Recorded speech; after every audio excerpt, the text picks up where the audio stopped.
when they left here to go to the new stadium, which is FedEx Stadium. They played the Dallas Cowboys in the 1990s. So fierce was that competition between us and them that they had the concrete bleachers inside of there on the third row bouncing like this. And they just knew that they would want to kill me, that thing would just give away. Right now it's primarily used as a soccer stadium here in Washington, D.C. If I haven't said it to you already, welcome to Washington. We are in the District of Columbia. We're in the greater southeast portion of Washington, D.C. As we make our way through here, we can make out some of the items, including back there on your right-hand side. You got D.C. Armory, where we have a lot of band competitions here in Washington, D.C. Also the circus, when it comes here to Washington, usually come here to perform. Now, Washington, D.C. is the only city created specifically for the task of being the capital of the United States. Who can name for me the other areas? Philadelphia. Philadelphia. Philadelphia. Four. Twice. New York. Princeton and Trenton, New Jersey. New York City. Baltimore. Washington was actually chosen as the 9th area as the spot for the new federal city. It was George Washington originally came up with the idea of transforming a huge swampland area into what is now known as Washington, D.C. This was land that was given to us from Maryland and from Virginia, and originally it was supposed to be 100 miles square. It is in fact 67 miles square because Virginia took back the land and they gave to the federal government, leaving us with just the Maryland portion.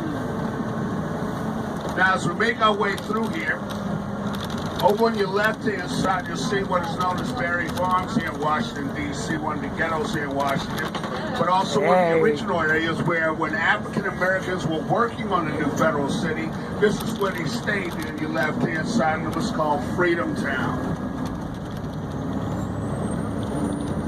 Now, the large body of water that you see over your right-hand side, that is part of the Anacostia River.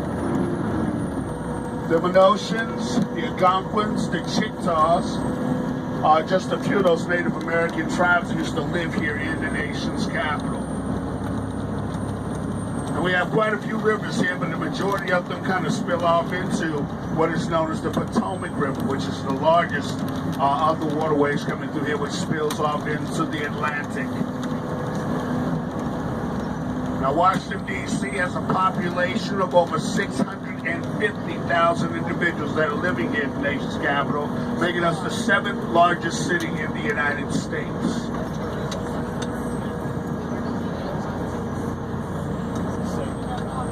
Now, when you look at special events that happen here in Washington and commuters that make their way to Washington, D.C., we go into well over 1 million individuals that are here in Washington, D.C., visiting or for other purposes like the cherry blossoms, which just recently came into bloom. In case you're wondering, the tree of Washington, D.C. is known as the scarlet oak. The flower of Washington, D.C. is known as the American beauty rose.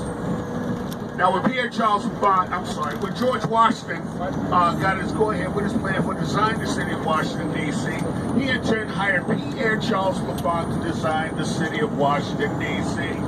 Pierre Charles LaFont was a city builder and was used once before.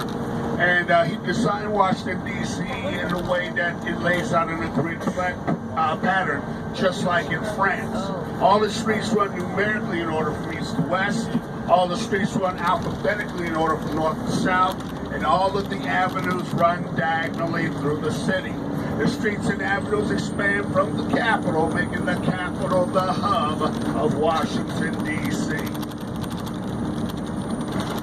Now, as we make our way through here, coming up on your right-hand side, if you look over the rooftops here to your right, you'll get to see the United States Capitol Dome. They just recently completed finishing up or repairs on the dome, reinforcing the dome. And we had an earthquake that happened here in Washington, D.C. that did damage the Capitol building, the monument, and even the Washington National Cathedral. Now, the dome that you see on top of the Capitol building that's there on your right-hand side is made of cast iron and weighs 9 million pounds.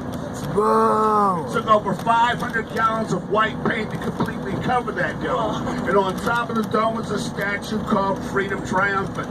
She stands 19 and a half feet tall and weighs 7.5 tons. She faces towards the east because originally DC was supposed to be built towards the east, but it was in fact built towards the west. So now she stands as a ever-watching protector against those forces that were trying to take away our nation's freedoms. And she had the best seat in the house for all the Redskin games at Arcade Stadium. He's on the wall. Company joke, I'm sorry. All right, we're making our way on through. Now, along with Pierre Charles Fund designing the city of Washington, D.C., Andrew Ellicott and Benjamin Banneker, African-American mathematician, he was one that did the almanac. And he was, those two individuals were responsible for drawing up the boundaries of Washington, D.C. If you look at originally the way D.C. was designed, it's supposed to be in the shape of a diamond. But that diamond has been disrupted because of the Retrocession Act that took place, in which Virginia took back their land, leaving us with just the Maryland portion. Our subway system is one of the cheapest and safest ways for you to travel throughout Washington, D.C. The subway system started in 1976, and originally it was just a red line train. Now they have several different lines, including the new lines, which are the purple line and the silver line, which go to Dulles Airport and into other areas of Virginia and Maryland. As we make our way through here, the glass-like structure you see there on your right-hand side, that is the United States Botanical Gardens. It houses over 8,000 different species of tropical and subtropical plants. Awesome. Now, the government printing office was originally where they started the Botanical Gardens, but they got so many seeds and so many different plants that they had to move it to a larger facility. It is free to the general public if you ever get a chance to go. Now, even though Pierre Charles Fund designed the city of Washington, D.C., he did butt heads